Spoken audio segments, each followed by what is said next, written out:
kotamu sedang mengawasimu. Tapi benarkah ia melindungimu? Kita hidup di era di mana kamera tidak pernah tidur, algoritma tidak pernah berhenti berpikir, dan data tentang diri kita dikumpulkan setiap detik. Dari patroli polisi di jalan, kita telah beralih ke pengawasan tak terlihat, AI yang memprediksi apa yang bahkan belum kita lakukan.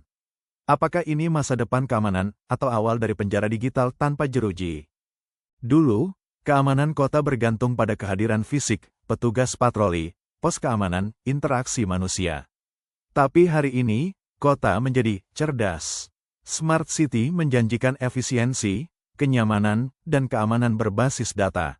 Ribuan kamera, sensor, dan sistem terhubung memonitor lalu lintas, aktivitas, bahkan perilaku manusia.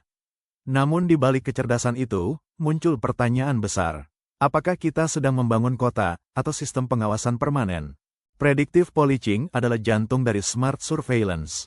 Algoritma menganalisis data masa lalu, lokasi kriminalitas, pola perilaku, hingga aktivitas sosial.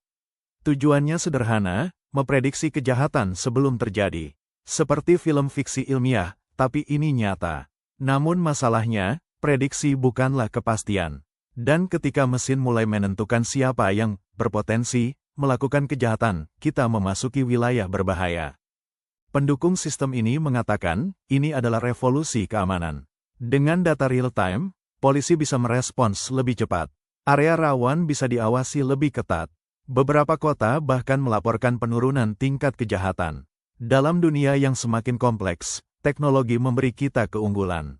Pertanyaannya, apakah kita siap melepaskan sebagian privasi demi rasa aman? Namun kritiknya jauh lebih dalam.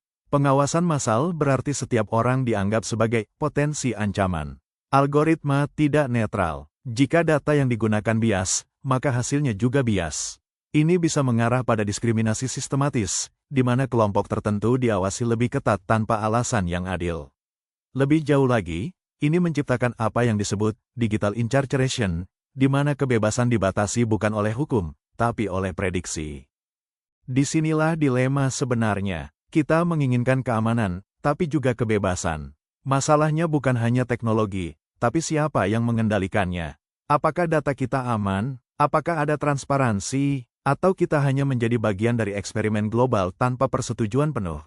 Smart City tidak hanya tentang teknologi, tapi tentang kekuasaan. Masa depan kota sedang ditentukan sekarang. Kita bisa membangun sistem yang melindungi, atau sistem yang mengontrol. Teknologi tidak memiliki moral, manusialah yang memberinya arah. Pertanyaannya bukan lagi, apakah kita bisa? Tapi, apakah kita seharusnya? Jika kota Anda tahu kemana Anda pergi, apa yang Anda lakukan, dan bahkan apa yang akan Anda lakukan? Apakah Anda masih merasa aman, atau justru diawasi? Smart City, atau Silent Prison? Pilihan itu, mungkin bukan di tangan teknologi, tapi di tangan kita. Untuk konten video lainnya, silahkan tekan tombol like, share, subscribe.